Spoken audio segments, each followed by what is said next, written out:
Hello, my friends, and welcome to today's video break. Psalm 38, verse 19 says, "Many have become my enemies without cause. Those who hate me without reason are numerous." And so, you know, David's admitting his sin, admitting his iniquity, but yet here again, he's realizing that he has a lot of brokenness out here.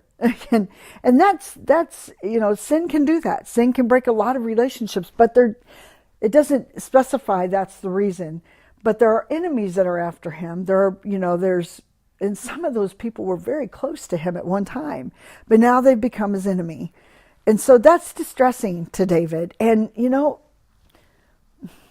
I find it interesting that the king is concerned at this place with, the amount of turmoil he has in his life and the people that are causing it. And so Jesus, when I was thinking, Good Friday, the amount of persecutors that Jesus specifically had in his life and what they would do to try to take him down. And this is what's happening with David. There are many that are trying to get him to this place, and he understands it and he recognizes it, but he doesn't want their influence in his life. So he continues to bring them before the Lord, whether it be take them down, Lord, or take care of them. He's bringing them before God.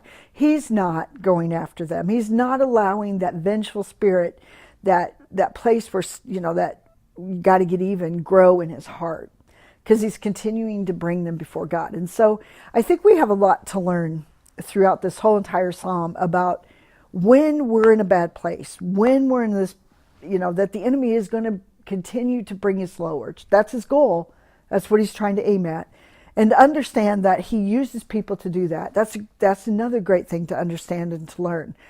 But for us and David gets to this place where he muted that voice, but don't allow what's going on out here relationally with others to determine the steps and the path that you're going to make.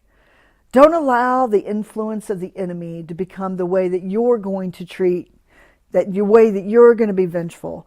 That's what David is learning through these exercises of relationships all around him. Yes, they were heavy upon him. Yes, his sin was heavy upon him.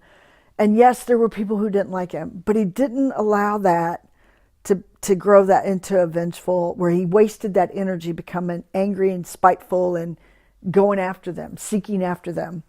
He sought after God, and that's why he's known as a man after God's own heart, because he didn't allow that to become the place of influence. He didn't allow the voices, the anger voices, to grow in his heart.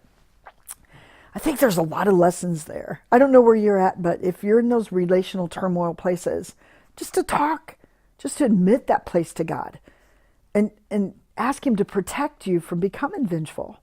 Great place to start. Have a blessed day, my friend.